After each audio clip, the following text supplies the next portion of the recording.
और जहाँ समागम सेवा का जिक्र हो रहा है तो दास को पिछले साल की एक बात याद आ रही है।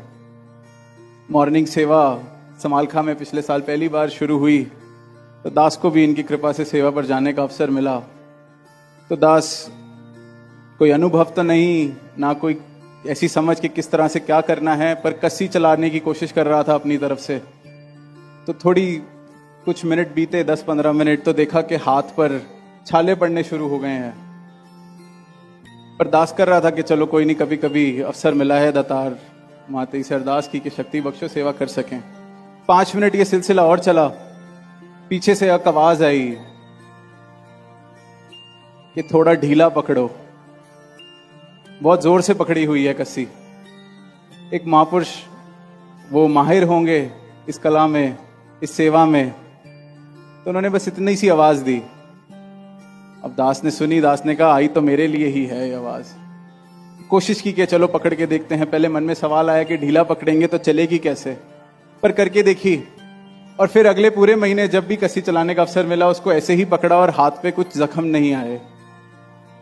तो उनका तो शुक्राना किया ही, पर मन में यह भाव आया कि यही कला तो जीवन जीने की भी सदगुरु सिखा रहा है कि जीवन को थोड़ा हल्के से पकड़ो। इतने जोर से पकड़ के रखोगे तो दुख, संताप आना ही आना है, जख्म पड़ने ही पड़ने हैं।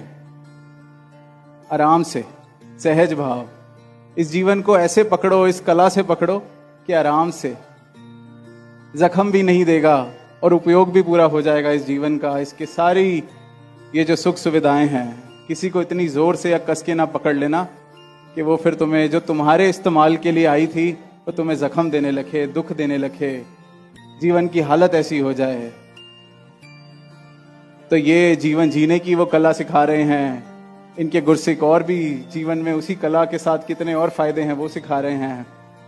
तो समय की तरफ दास की नजर जा रही है। अंत में बस यही कहेगा कि अगले हफ्ते से सेवाएं भी शुरू होनी है। तो जो दास की तरह अनुभवी नहीं है कस्सी चलाने में, तो उसको हल्के से पकड़ें ताकि जख्म ना पड़े।